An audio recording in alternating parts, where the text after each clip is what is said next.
زندہ باد، اپنے میں سو زندہ باد، زندہ باد زندہ باد، اپنے میں سو زندہ باد۔ السلام علیکم ورحمۃ اللہ وبرکاتہ۔ بسم اللہ الرحمن الرحیم، الحمد للہ رب العالمین، والصلاة والسلام علی سید الانبیاء والمرسلین وعلی آلہ واصحابہ اجمعین، وبعد، فاعوذ باللہ من الشیطان الرجیم، بسم اللہ الرحمن الرحیم، ان اللہ وملائکتہ یصلون علی النبی یا ایہا الذین آمنوا صلوا علیہ وسلموا تسلیما، اللهم صل على سيدنا ومولانا محمد وعلى آل سيدنا ومولانا محمد وبارك وسلم، اللهم صل وسلم وبارك على سيدنا ومولانا محمد طب القلوب ودوائها وعافية الأبدان وشفائها ونور الأبصار وضيائها وعلى آله وصحبه دائما أبدا، جزا الله عنا سيدنا ونبينا ومولانا محمدا صلى الله تعالى عليه وسلم ما هو أهله۔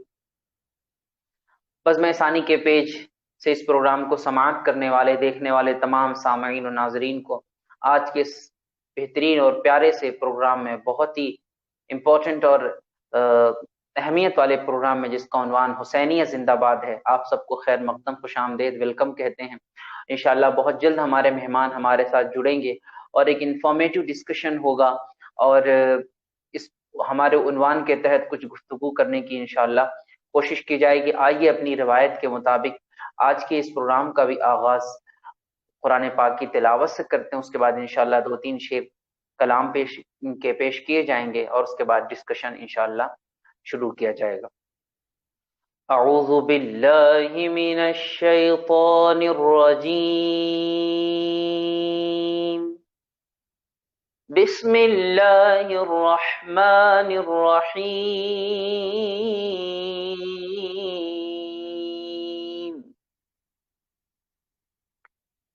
وَلَا تَقُولُوا لِمَن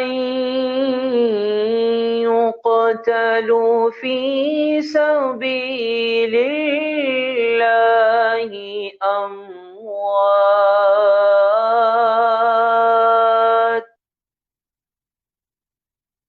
بَلْ أَحْيَاءٌ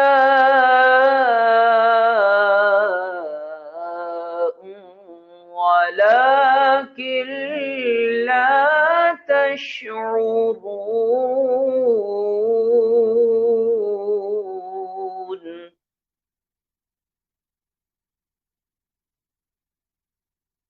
وَلَنَبْلُوَنَّكُم بِشَيْءٍ مِّنَ الْخَوْفِ وَالْجُوعِ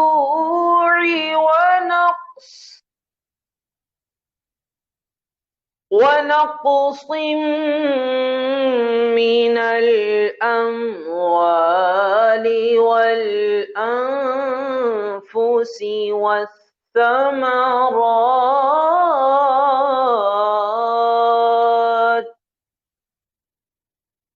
وبشر الصابرين الذين إذا أصابتهم مصيبة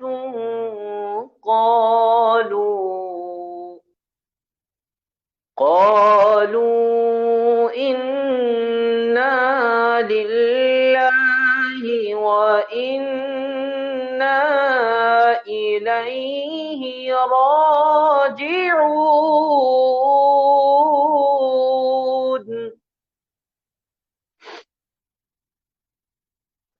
وبشر الصابرين الذين إذا أصابتهم مصيبة قالوا إنا لله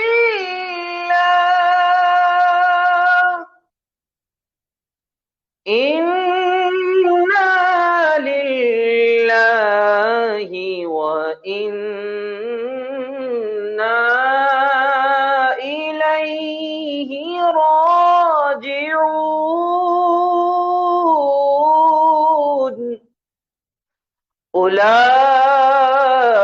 أولئك عليهم صلوات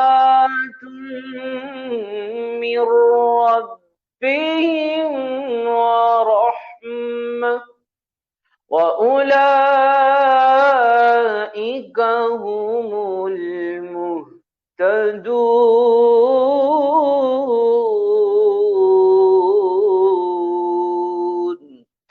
آمنت بالله صدق الله العظيم. صلی اللہ علیک یا رسول اللہ وسلم علیک یا حبیب اللہ صلی اللہ علیک یا رسول اللہ وسلم علیک یا حبیب اللہ صلی اللہ علیک یا رسول اللہ وسلم علیک یا حبیب اللہ. چند اشعار عشق کرنے کی سعادت. حسین تیرے لہو سے ہے دین پھول پھلا. حسین تیرے لہو سے ہے دین پھول پھلا. حسین تیرے لہو سے ہے دین پھولا پھلا. یزیدیت کبھی نامو نشان جہاں سے مٹا. یزیدیت کبھی نامو نشان جہاں سے مٹا. اور حسین کل بھی تھے زندہ اور آج بھی زندہ. حسین کل بھی تھے زندہ اور آج بھی زندہ. یزید جی کے بھی مردہ تھا آج بھی مردہ. یزید جی کے بھی مردہ تھا آج بھی مردہ. حسینیت ہے نشان اہل حق کی عزت کا. حسینیت ہے نشان اہل حق کی عزت کا. یزیدیت ہے نشان فساد و ظلم و جفا. یزیدیت ہے نشان فساد و ظلم و جفا. اور مقطع عرض کرتا ہوں. کچھ اپنے محاسن عاجز پہ کیجے نظر کرم. کچھ اپنے محاسن عاجز پہ کیجے نظر کرم. خدا کرے کہ ہو انجام اس کا خیر و بھلا. خدا کرے کہ ہو انجام اس کا خیر و بھلا. حسین تیرے لہو سے ہے دین پھولا پھلا. یزیدیت کبھی نامو نشان جہاں سے مٹا. صلی اللہ علی محمد صلی اللہ تعالی علیہ وسلم. ہمارے لیے خوشی کی بات ہے کہ ہمارے جامعۃ الاشرفیہ کے موقر استاد حضرت مولانا خالد ایوب مصباحی صاحب ہمارے ساتھ جڑ چکے ہیں. میں حضرت کے شاگرد کی حیثیت سے حاضر ہوں. السلام علیکم ورحمۃ اللہ وبرکاتہ. وعلیکم السلام ورحمۃ اللہ وبرکاتہ. خیریت سے ہیں آپ؟ کیسے حضرت؟ الحمدللہ حضرت. آپ کے الحمدللہ مزاج شریف بخیر ہے؟ الحمدللہ الحمدللہ. بہت خوشی ہوئی آپ بہت کے ساتھ خوشی ہے بیٹھ حضرت کر. آج آپ ہمارے ساتھ الحمدللہ آپ ہمارے اس پیج پر تشریف لائے، بہت اچھی بات ہے. انشاءاللہ آپ کے فرمودات سے بھی ہمارے سامع و ناظرین اور ہم سب انشاءاللہ فیضیاب ہوں گے. حضرت ہم اپنی گفتگو کا آغاز کرتے ہیں. آج ہماری گفتگو کا جو عنوان ہے، جو ٹاپک ہے، وہ حسینیت زندہ آباد ہے. سب سے پہلے تو میں آپ کی خدمت میں عرض کروں گا کہ ہمارے ناظرین و سامعین کو بتائیں کہ حسینیت ہے کیا اور اس کے زندہ باد کا نعرہ لگانے کا مطلب کیا ہے. ہمیں عملی طور پر بھی کس طریقے سے حسینیت کو زندہ رکھنا ہے اور کس طریقے سے اپنی قوم کے رگوں میں اس جذبے کو موجود رکھنا ہے. اس تعلق سے آپ گفتگو کا آغاز آپ ہی فرما دیں تو مرحبا انشاءاللہ. جی. السلام علیکم ورحمۃ اللہ وبرکاتہ.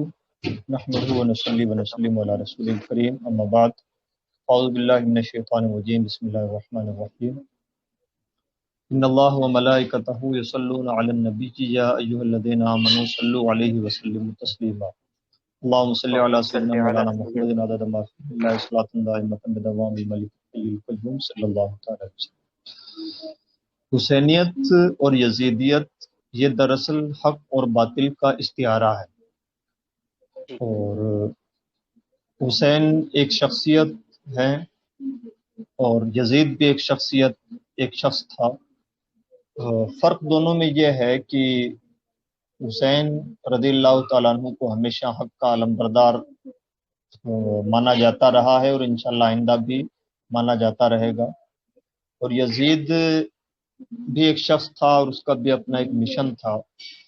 اور یہ دونوں شخصیتیں، یہ دونوں مشن، یہ دونوں مزاج پہلے بھی زندہ تھے اور معرکہ کربلا کے وقت بھی دونوں باہم برسر پیکار تھے اور آج بھی اور آئندہ بھی رہیں گے. دراصل ہوتا یہ عام طور پر ہمارے معاشرے میں کہ ہم ان دونوں کرداروں کو محض دو شخصی ڈھانچہ سمجھتے ہیں اور یہی ایک بڑی غلطی ہوتی ہے، جبکہ سچ یہ ہے کہ یہ ایک ریگولر مشن ہے. اقبال نے کہا ہے کہ ستیزہ کار رہا ہے، تو یہ ہمیشہ حق اور باطل کا مقابلہ ہمیشہ سے چلتا رہا ہے. کردار بدلتے رہے ہیں، کبھی حضرت موسیٰ علیہ نبی علیہ الصلوۃ والسلام کی شکل میں حق رہا اور کبھی حضرت ابراہیم خلیل اللہ کی شکل میں رہا، اور سامنے کبھی نمرود ہے، کبھی فرعون ہے، کبھی ابو جہل ہیں، اور کبھی یزید تھا. اور آج بھی یزیدان وقت بھی ہیں اور شبیران وقت بھی ہیں. حضرت امام علی مقام رضی اللہ تعالیٰ عنہ کا جو معاملہ یزید سے الجھا، وہ اس بات پر الجھا کہ یزید چاہتا تھا کہ حسین میرے ہاتھ پر بیعت کر لیں. بیعت کرنے کا مطلب یہ ہے کہ یزید یہ چاہتا تھا کہ حسین مان لیں کہ میں جو خوش کو تر فیصلے کرتا ہوں اور میں جتنے بھی باتیں کرتا ہوں یا میرے جو احکام نافذ ہوں گے ایز اے کنگ، وہ تمام اسلامی دائرے میں تسلیم کیے جائیں، اور اس کے لیے حسین کی مہر ضروری تھی. امام علی مقام رضی اللہ تعالیٰ عنہ نہیں چاہتے تھے کہ میرے ہوتے ہوئے کوئی ایسا شخص اسلامی فرما روا بنے جس کو حق اور باطل کی کوئی تمیز نہ ہو، یا جو حق کا علمبردار نہ ہو. بس یہ ہے ایک بیسک لڑائی. ورنہ شریعت کی طرف سے اس بات کی اجازت ہے کہ برے وقت میں کسی برے انسان کو بھی، برے انسان کے ہاتھوں میں بھی ہاتھ دیا جا سکتا ہے. امام علی مقام نے جو کچھ کیا، ان کے پاس من جانب شرع رخصتیں تھیں، یعنی شریعت انہیں اجازت دیتی تھی کہ آپ وقتی طور پر بلا ٹالنے کے لیے، اپنی جان بچانے کے لیے، اپنے ساتھیوں کی جان بچانے کے لیے شرعی نقطۂ نظر سے، احکام شرع کے نقطۂ نظر سے آپ یزید کے ہاتھ پر بیعت کر سکتے تھے، لیکن آپ نے عزیمت پر عمل کیا اور یہی اللہ والوں کی شان رہی ہے. اور اب ہمیں اس فلسفے کو بہت قریب سے یوں سمجھنے کی ضرورت ہے کہ یزید کا مزاج کیا تھا. یزید کے بارے میں یہ امام جلال الدین سیوطی وغیرہ نے لکھا ہے اور دیگر مورخین نے بھی لکھا ہے کہ شراب اور زنا وغیرہ بہت عام تھی، اور نمازوں کا چھوڑنا تو اتنا زیادہ عام تھا کہ ایسا لگتا نہ تھا کہ نمازیں فرض ہیں. اور پھر یزید نے مدینہ منورہ کی عورتوں کو ایک موقع پر اپنی فوج کے لیے حلال قرار دیا تھا. اور جی پھر امام جلال الدین سیوطی نے لکھا ہے کہ نتیجتاً تقریباً 9 ماہ کم و بیش کے بعد میں وہاں کی عورتوں کی کوکھ سے بڑی تعداد میں نامعلوم بچوں نے جنم لیا تھا.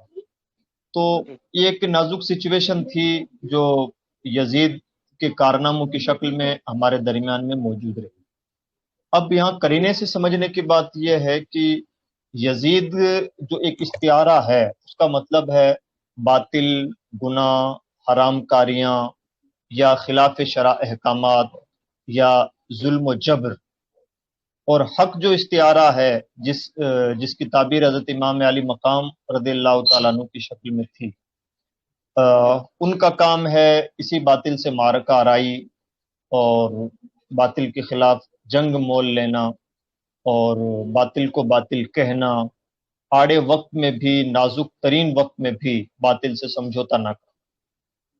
جی پریشانی یہ ہوئی کہ امام علی مقام رضی اللہ تعالیٰ عنہ کا نام تو خوب لیا گیا، ذکر خوب ہوا، جی لیکن جو امام علی مقام رضی اللہ تعالیٰ عنہ کی فکر تھی اس کو پریکٹیکلی طور پر زندہ نہیں رکھا جا سکا. اور یہ ہر دو جہت سے ہوا. اہل تشیع نے بھی یا حسین کا نعرہ لگا کہ یہی کام کیا، اور کہیں نہ کہیں اہل تسنن سے بھی غلطی ہوئی جس کو کھلے دل سے تسلیم کیا جانا چاہیے. آج بھی ذکر حسین کی محفلیں سمجھتی ہیں اور ہم تمام خوش اعتقادیوں کا مطلب اور تمام محبتوں کا محور جس چیز کو سمجھتے ہیں وہ ذکر حسین کی محفلیں ہیں. لیکن جو بنیادی چیز ہے ذکر کے پیچھے فکر حسین، اس پر بارہا توجہ نہیں ہو پاتی، اور سب سے زیادہ اسی فکر کو زندہ کرنے کی ضرورت ہے. اگر فکر حسین کو زندہ کیا جاتا یا اس پر بہت زیادہ فوکس کیا جاتا تو مجھے لگتا ہے کہ خود امام علی مقام کا نام اتنا بابرکت نام ہے کہ اس نام کے وسیلے سے بہت سارے کام کیے جا سکتے. مثال کے طور پر آج ہمارے ملک ہی کو دیکھ لیں، ہم صرف بھارت کو، تو ہر سال بلا مبالغہ کروڑوں روپیوں کے تعزیے زمین میں دفن کیے جاتے ہیں، جبکہ اگر ان کروڑوں روپیوں کی بچت کی جائے تو مجھے لگتا ہے کہ ہر دوسرے اور تیسرے سال میں شاید حسین کے نام پر ایک یونیورسٹی تعمیر ہو سکے. لیکن اب یہ ملت کو کون سمجھائے اور کون یہ بات سمجھے کہ کتنی خطیر رقم ہم کس بے دردی کے ساتھ کتنا پاکیزہ نام لے کر کے زمین میں دفن کر رہے ہیں جس کا کوئی حاصل نہیں. ایک منٹ کے لیے شرعی نقطۂ نظر سے بات نہ بھی کی جائے، اس پر کوئی ریمارک نہ لگایا جائے کہ شرعی نقطۂ نظر سے یہ چیز جائز ہے ناجائز ہے، جائز ناجائز کی بحث کو بھی ایک منٹ کے لیے تھوڑا سائیڈ میں رکھ دیا جائے. عقل کیا کہتی ہے؟ کیا عقل اس بات کو روا رکھتی ہے کہ آج کے اس پرفتن زمانے میں جب ایجوکیشن ہماری بہت بڑی ضرورت ہے، ہم نے حسین کا نام تو لیا لیکن حسین کے نام پر کام وہ کیے ہیں جو جاہلانہ طریقے ہیں، جو کسی بھی صورت ایک علمی شخصیت کی محبت کا حق ادا نہیں کرتے. ہونا یہ چاہیے کہ حضرت امام علی مقام رضی اللہ تعالیٰ عنہ سے اگر ہمیں واقعتاً سچی محبت ہے تو ان کے نام پر جتنی توجہ کھان پان پر، پکوان پر، شربتوں پر، لنگر اور نظر و نیاز پر دی جاتی ہے یا دوسری چیزوں پر فوکس کی جاتی ہے، اگر وہ پوری کی پوری توجہ ایجوکیشن پر فوکس کی جاتی، اگر ہاسپٹل پر فوکس کی جاتی، یعنی اور اسی طرح سے رفائی کاموں پر فوکس کی جاتی، تو مجھے لگتا ہے کہ اس کا نتیجہ بہت اچھا برآمد ہوتا. اور دنیا میں جہاں کہیں بھی کوئی ایسے ایجوکیشنل انسٹیٹیوٹ سے پڑھ کر نکلتا جس کا نام حسین ہوتا تو شاید وہ اس کو پھر دنیا کو سمجھانے کی ضرورت نہ پیش آتی کہ حسین ابن علی کس عظیم شخصیت کا نام. لیکن پریشانی یہ ہے کہ ایران سے لے کر ہندوستان تک شاید ایسے بہت کم ایجوکیشنل انسٹیٹیوٹ ملیں گے جو حضرت امام علی مقام رضی اللہ تعالیٰ عنہ کی شخصیت سے منسوب ہوں. یا حسین ہم نہ تھے یا حسین کہہ کر کے دوسری باتیں کرنا بہت آسان ہے، لیکن آپ اس وقت نہ تھے، آج تو ہیں. آج آپ نے کون سا بڑا تیر مار دیا؟ محبتوں اور عقیدتوں کا مطلب عقیدت کا سہارا لے کر ہم کچھ بھی کرتے چلے جائیں، یہ کوئی دانشوری نہیں. تو نتیجہ کیا ہوا؟ ایک تو